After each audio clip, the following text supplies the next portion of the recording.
पर विराज। श्री राम एक पिता का स्थान लिए हुए हैं, इसलिए आपके पिता के कर्तव्य में या उसके प्रेम में कुछ कमी रह जाए तो ये चक्र पकड़ सकता है। सहज रूप में हम समझ सकते हैं कि राम और सब जितने भी देवताएं हैं, जो कुछ भी शक्ति के स्वरूप संसार में आए हैं, वो अपना अपना कार्य कर रहे हैं। इसमें श्री राम का विशेष रूप से कार्य है। जैसे कि सोक्रेटिस ने कहा हुआ है कि संसार में पहले मुश्किल गाना चाहिए, उसके प्रतीक रूप श्री रामचंद्र जी इस संसार में है। वो पूरी तरह से मनुष्य रूप धारण करके आए थे। वो ये भी भूल गए थे कि मैं श्री विष्णु का अवतार, भूला था। किंतु सर्व संसार के लिए वो एक पुरुषोत्तम राम थे। बचपन का जीवन सब आप जानते हैं और उनकी सब विशेषताएं आप लोगों ने सुन रखी है। हम लोगों को सहयोग में ये समझ लेना चाहिए कि हम किसी भी देवता को मानते हैं और उसको हम अपना आराध्य मानते हैं, तो हमारे अंदर उसकी कौन सी विशेषताएं आई हुई, कौन से गुण हमने प्राप्त किए। श्री रामचंद्र जी के तो अनेक गुण हैं, क्योंकि तो पुरुषोत्तम थे। उनका एक गुण था कि जिस राजकारण को करते थे उसमें सबसे ऊंचा उन्होंने जन का मत रखा, न कि अपनी पत्नी या अपने बच्चे इनका ख्याल किया। आजकल के हमारे घर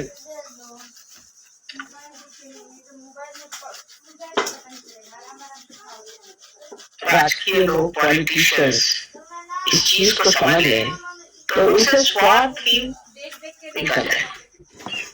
वो निस्वार्थ धर्मपरायण है, किंतु श्री राम की जो प्रतिमा है वही आज तक किसी ने भी अपनाने का प्रयत्न नहीं किया।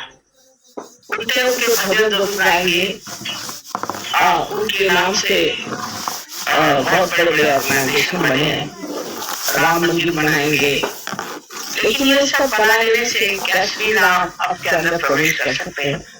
क्या आपके जीवन में उनका प्रकाश आ सकता है या नहीं? ये सिर्फ सहयोगी ही कर सकते कि अपने अंदर बसे हुए श्री राम अपने चित्त के प्रकाश में पाए। वो अत्यंत निरपेक्ष थे। ऐसे तो सभी देवता लोग किसी भी पाप पुण्य से रहित होते हैं। कोई सा भी पाप जिसे हम पाप कहते हैं वो अगर करें तो वो पाप नहीं होता।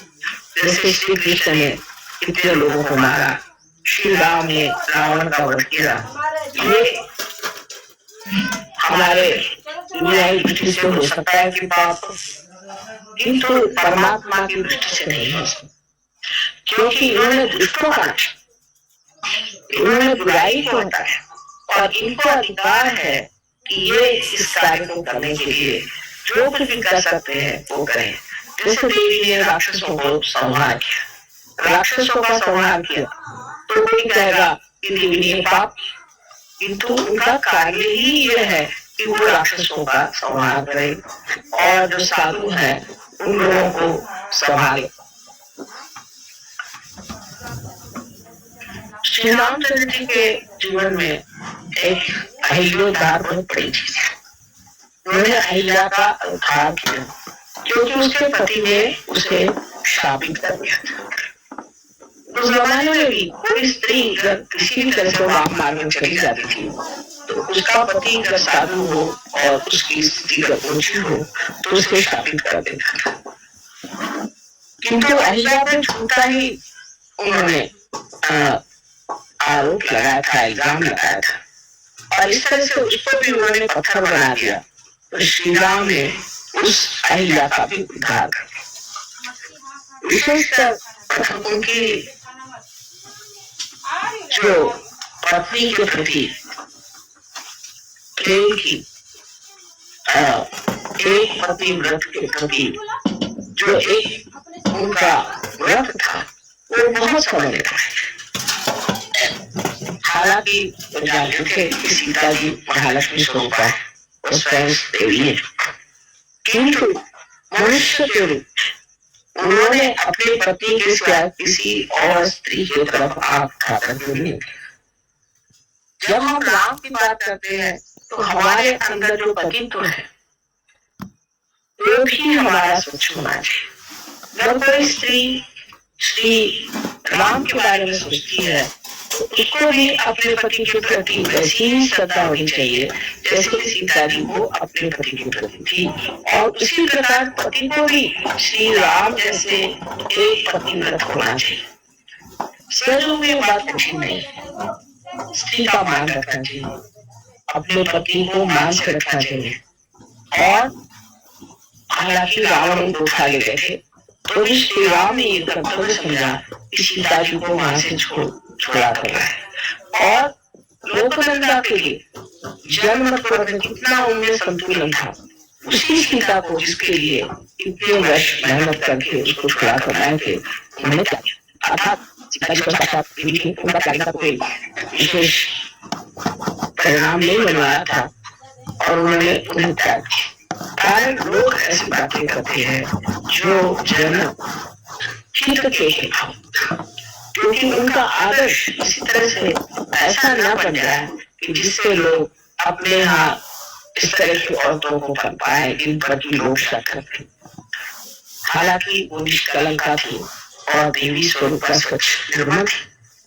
उनको त्यागने पर भी फिर सीता जी ने भी उनका एक तरह से त्याग कर दिया। उन्होंने स्त्री जैसे रामचंद्र जी का त्याग किया और श्री राम ने पुरुष के जैसे त्याग किया।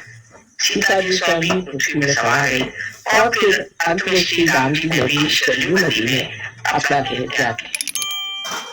इस प्रकार इनका जीवन अत्यंत घटनात्मक और बड़ा चमत्कार।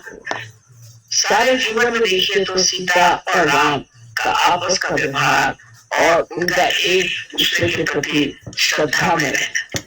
हालांकि उन्होंने सीता जी का त्याग किया था पर सीता जी ने सोचा कि ये उनका परम कर्तव्य है और उन्होंने कभी उनकी बुराई कभी बुरा नहीं और बड़ी सुगमता से अपने बच्चों को चलाया, उनको पनपाया, उनको बढ़ावा। इस श्री राम के जो दो बच्चे जिनको हम लव कुश कहते हैं, वो भी एक भक्त स्वरूप कहना चाहिए कि जो संसार में आए वो हम शिष्य की तरह से देख सकते हैं। ये शिष्य के द्योतक है और हमारे लिए भी शिष्यत्व की एक शक्ति है जिससे हम किसी के शिष्य हो सकते। शिष्य स्वरूप इन लोगों ने बहुत छोटी उम्र में धनु विद्या सीखी थी और इस छोटेपन में ही उन्होंने रामायण आदि